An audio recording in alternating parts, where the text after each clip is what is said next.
Now I'd like to pass the floor to Mr. Agnew, please. Well, you're not going to like this, are you? You sitting over there. It's such a shame that this life budget is going to be wasted on a totally useless project in trying to make farmers improve the world's weather. What are the drivers of climate change? The main one, of course, is the activity of the cosmic rays, this atomised cosmic dust, where our atmosphere condenses against it, cloud cover. What can the farmers do about these exploding stars? Nothing at all. What can the farmers do about the 5 different solar cycles, whose cycle is well understood and who've caused the changes in our climate over 2,000 years? Farmers can't change the solar cycles. Farmers can't change the gravitational pulls of other climates, of other planets. Farmers certainly can't change the ocean currents.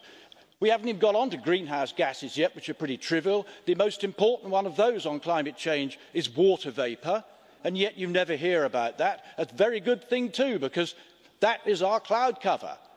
They all talk about CO2. Yes, the levels have gone up. Why have they gone up? Because of the warming we had in the last part of the last century. The seas got warmer, released some CO2. CO2 is a consequence of global warming. It isn't a cause of it.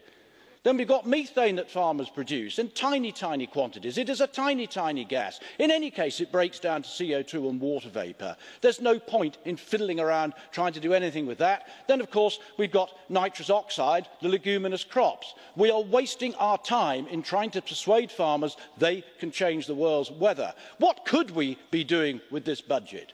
We've got a serious problem worldwide called antimicrobial resistance. Farmers do have a part to play in trying to overcome this. We could use this life budget in finding ways of improving biosecurity on farms and then allocating grants to make the biosecurity a lot better.